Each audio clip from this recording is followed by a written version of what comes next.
Lojas Americanas, Burger King e Ambev.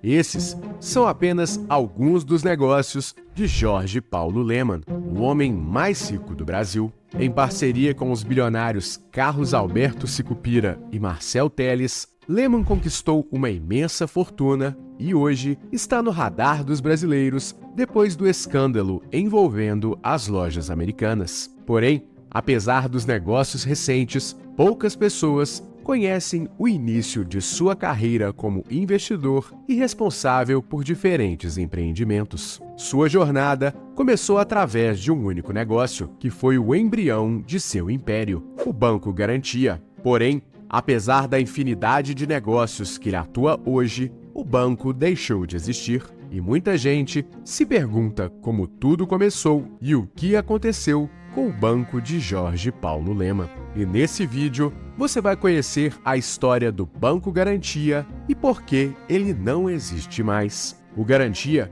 começou como uma corretora em 1971. Fundada por Jorge Paulo Lemann em parceria com outros sócios, a corretora de valores mobiliários começou oferecendo a seus clientes investimentos em títulos públicos e privados, como letras financeiras e debêntures, além de ações de empresas negociadas na Bolsa de Valores de São Paulo. Com o tempo, a corretora passou a acumular outros serviços, como assessoria financeira para empresas e a criação de fundos de investimento. Porém, o grande salto veio em 1988, quando a corretora se tornou um banco e, assim, passou a oferecer produtos como empréstimos, financiamentos, gestão de recursos e outros serviços bancários, além de manter a sua atuação no mercado de valores mobiliários e derivativos. Desde o início, o Garantia teve como pilares a disciplina financeira, a inovação e a meritocracia.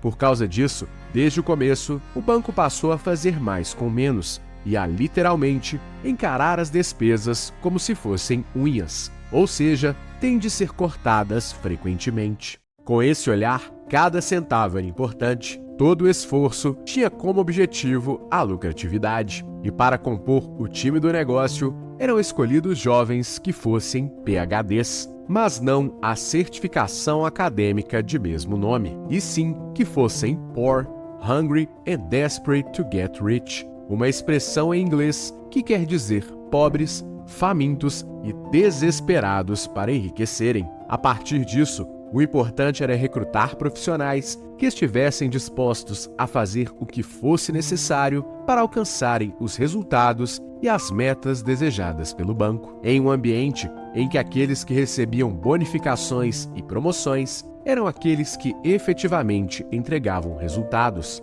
e não aqueles que eram os mais sociáveis ou queridos pela equipe. Essa cultura formava a chamada meritocracia, em que os funcionários eram recompensados exclusivamente de acordo com seus próprios méritos, ou seja, por seus resultados. E essa filosofia era levada tão a sério que os salários fixos eram considerados baixos, mas as bonificações, caso alcançassem os resultados e objetivos, eram extremamente agressivas. Mas na mesma medida, o ambiente era tão ou mais agressivo. Ou seja, apenas alguns se encaixavam na filosofia do banco, mas aqueles que conseguiam vencer os desafios eram imensamente recompensados por isso. Desde o início, o Garantia teve o banco americano Goldman Sachs como principal referência. E além de replicar políticas e ações bem-sucedidas do banco, os brasileiros instituíram outro sistema de bonificação usado pelos americanos, chamado de partnership.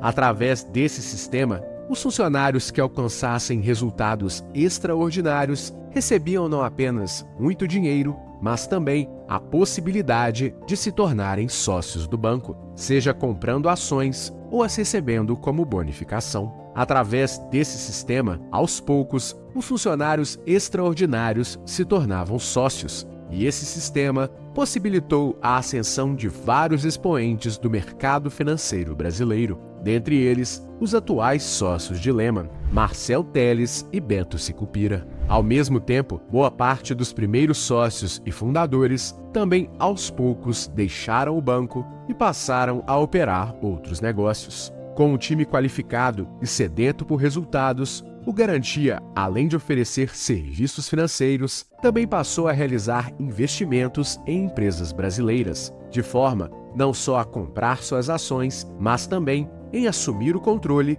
e administrar os negócios. Foi assim que Lehman e seus sócios assumiram negócios como as lojas Americanas em 1982 e pouco tempo depois, a Brahma, que posteriormente deu origem à Ambev. Empreitadas que deslocaram Beto Sicupira e Marcel Telles, respectivamente, para suas administrações. Contudo, enquanto passou a diversificar sua atenção e seu capital para vários negócios, Jorge Paulo Lemann também começou a se dedicar mais a outras atividades do que ao banco em si. E dessa forma, o banco passou a ser tocado por outros sócios e sua figura principal deixou de participar de grande parte do dia a dia do banco a partir da década de 90. Além de outros negócios, Lemann passou a ter divergências com os sócios sobre o futuro do banco. Isso porque ele acreditava que o Garantia tinha que se tornar um banco completo, com serviços para o grande público, enquanto os sócios queriam continuar como um banco de investimentos. Para completar, ele também se afastou ainda mais por problemas de saúde ainda no início da década de 90. E enquanto se descolou do fundador, o Garantia passou a ter problemas de liquidez, principalmente pelas turbulências envolvendo a economia brasileira, que adotou o real como moeda em 1994.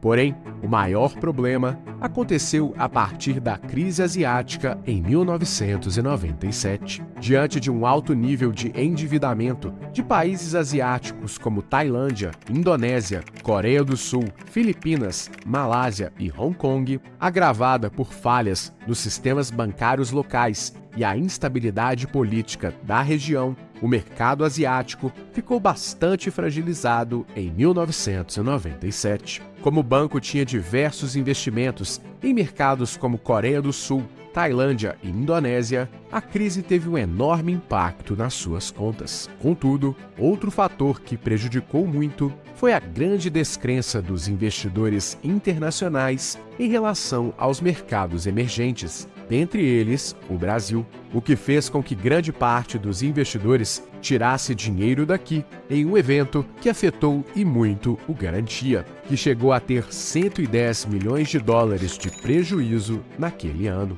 Apesar disso, o banco continuou de pé em uma situação ainda controversa e que possui diferentes versões. Alguns afirmam que o banco ficou bastante debilitado depois da crise asiática, o que o tornou insolvente para seus compromissos, enquanto outros acreditam que o Garantia precisaria mudar totalmente os seus rumos para se adaptar ao mercado, o que demoraria muito e custaria muito dinheiro, opinião compartilhada pelo próprio Lemann. De toda forma, independente do motivo, em 1998, o Garantia foi vendido para o Credit Suisse First Boston por 1,5 bilhão de dólares em valores da época. E depois de alguns anos ainda em funcionamento, o banco deixou de existir definitivamente ao ser totalmente incorporado pelo banco estrangeiro. Contudo, a venda do banco não incluiu a carteira de ativos operados por Lemann e seus sócios,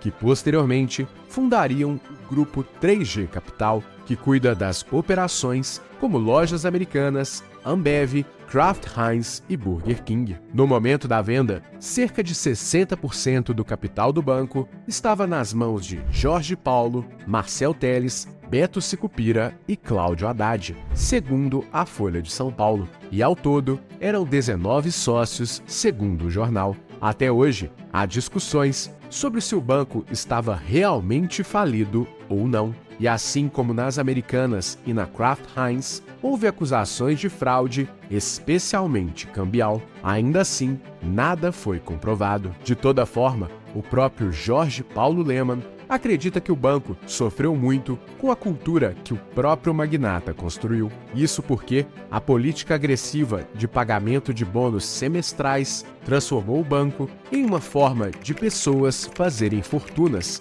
e não em um projeto de longo prazo.